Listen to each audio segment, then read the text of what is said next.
Del ejercicio se dicen tantas cosas como de la dieta, muchas son verdad, pero en internet y en redes sociales podemos ver igualmente un montón de mentiras y medias verdades. Son los bulos de la nutrición de los que nos van a hablar el autor de este libro, que es Miguel Herrero, experto del Instituto de Investigación en Ciencias de la Alimentación del CSIC, y nuestra experta Beatriz Robles, revisando tantas falsas ideas de lo que conviene comer y no comer, empezando por el pan y lo que engorda, Miguel. Y la cosa tiene miga. Sí, Gerardo, pues precisamente tiene miga, porque realmente se piensa generalmente, ¿no?, que la miga tiene más calorías que la corteza, que por lo tanto engorda más, cuando realmente es al revés. Si nos damos cuenta, la masa del pan cuando se prepara es completamente homogénea. En el momento en que se mete al horno, la corteza empieza a perder agua y entonces todos los nutrientes, incluidas las calorías, se concentran en esta corteza. Por lo tanto, la corteza va a tener menos agua que la miga y va a engordar más a igualdad de peso, ¿no? Pasa lo mismo con el pan tostado, que también se cree que el pan tostado puede tener menos calorías que el pan normal, cuando realmente el pan puede tener en torno a 260 kilocalorías y el pan tostado puede llegar incluso a 400. Y otra creencia que es también muy popular es que el pan integral es más ligero que el pan blanco, que tiene menos kilocalorías, cuando son más o menos equivalentes. Y esto nos muestra de nuevo que no nos tenemos que fijar en este caso en las kilocalorías, sino precisamente en los compuestos que no nos aportan kilocalorías, en las vitaminas, minerales, la fibra que vamos a encontrar en el pan integral, esa fibra que tiene un aporte calórico mínimo y beneficios máximos para la salud. La fibra que procede de la harina 100% integral. ¿Y qué es lo que tenemos que buscar cuando compramos un pan? Comprar un pan de grano entero y que sus ingredientes sean pues los propios, los característicos del pan, esa harina 100% integral, la levadura, el agua, una cantidad mínima de sal, en lugar de esos panes envasados en los que se añaden normalmente azúcares, grasas de peor calidad, que no son ingredientes que tendrían que estar en el pan. ¿Y qué untamos en el pan cuando llega el desayuno? Pues unos mantequilla, otros margarina, que tiene fama de más saludable, ¿no, Miguel? Sí, efectivamente, es un producto que al final imita la mantequilla, pero en vez de hacerse con leche, pues se utilizan grasas vegetales que no tienen colesterol. Entonces, esa ausencia de colesterol es lo que le da la imagen de ser más saludable. Sin embargo, tanto la mantequilla como la margarina estamos hablando de productos que tienen entre 60 y 80% de grasas y con un perfil de grasas que no siempre tampoco es el mejor, ¿no? Entonces, realmente son productos de los que convendría evitar, no utilizar a menudo y sí que se pueden sustituir por grasas que realmente sí que sabemos que son mucho más saludables, como por ejemplo el aceite de oliva virgen extra, ¿no?, en el caso de las tostadas. Y los lácteos no son imprescindibles para la salud, pero si queremos incorporar lácteos, hagámoslo igual que hacíamos con el pan de grano entero, pues los lácteos enteros, la leche entera, el queso, el yogur, que sí que es cierto que tienen grasas saturadas, pero que no se relacionan con efectos adversos sobre la salud y por supuesto tienen todas sus proteínas, el calcio, la vitamina D y precisamente por esas grasas van a ser mucho más saciantes que los desnatados, los light, el 0% o el sin. Y esto vale para los lácteos y para el resto de alimentos también. Pues si hablamos de grasas, la que de moda se ha puesto es el aceite o manteca de coco, que también tiene fama de más saludable. Sí, el aceite de coco tiene muy buena prensa, ¿no? Podemos decir que tiene una imagen de ser muy saludable y ha venido un poco a sustituir al aceite de palma, que se ha ido retirando de los productos precisamente porque sabemos que no es saludable. Sin embargo, tiene una proporción de ácidos grasos saturados incluso mayor al aceite de palma, con lo cual nunca se puede considerar tampoco saludable en ese sentido. Sí que es cierto que estos aceites, tanto el de palma como el de coco, suelen estar en productos ultraprocesados, por lo cual si evitamos ese tipo de productos, pues también evitamos el consumo de estos aceites en su mayor parte. Y ojo, cuando en un alimento envasado vemos 100% vegetal o solo aceite vegetal, que podemos pensar que es un aceite más saludable porque estamos evitando la manteca, la nata de origen animal.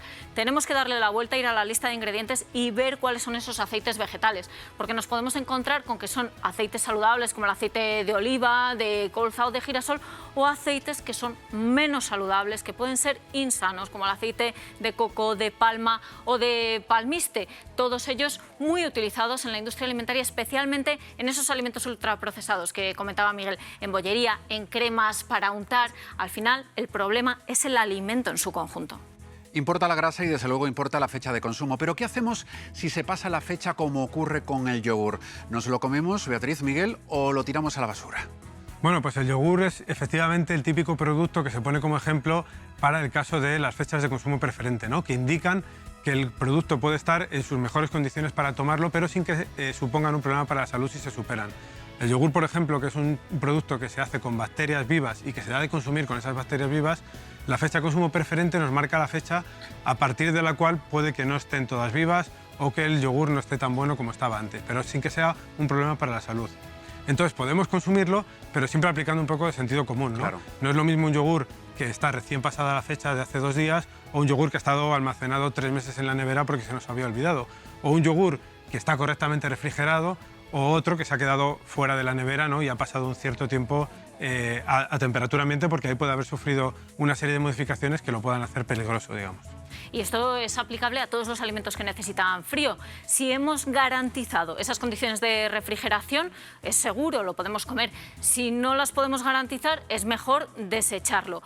Y esto también para los alimentos que tenemos en la despensa, esos que llevan fecha de consumo preferente. Nos ha dicho Miguel, esa fecha lo que nos garantiza es el plazo máximo en el cual tiene toda la calidad organoléptica, la textura, el sabor.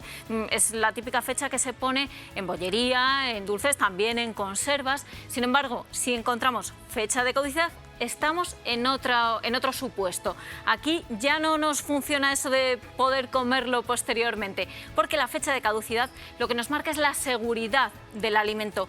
No sería seguro consumirlo, aunque sea al día siguiente de haber vencido esa fecha de caducidad. Es una fecha que se pone en productos muy perecederos. Por ejemplo, en ensaladas de bolsa, ensaladas que pueden estar muy lustrosas, aparentemente sin ningún deterioro, y que sin embargo, si hemos superado la fecha de caducidad, pueden suponer un riesgo para la salud. Y esto también se aplica a carnes, loncheados, pescados, lácteos. Caducan los alimentos porque se han deteriorado con el paso del tiempo, y eso que la industria utiliza muchos conservantes y antioxidantes, los aditivos, que por otro lado tienen tan mala fama frente a lo natural, lo que no tiene aditivos. Miguel.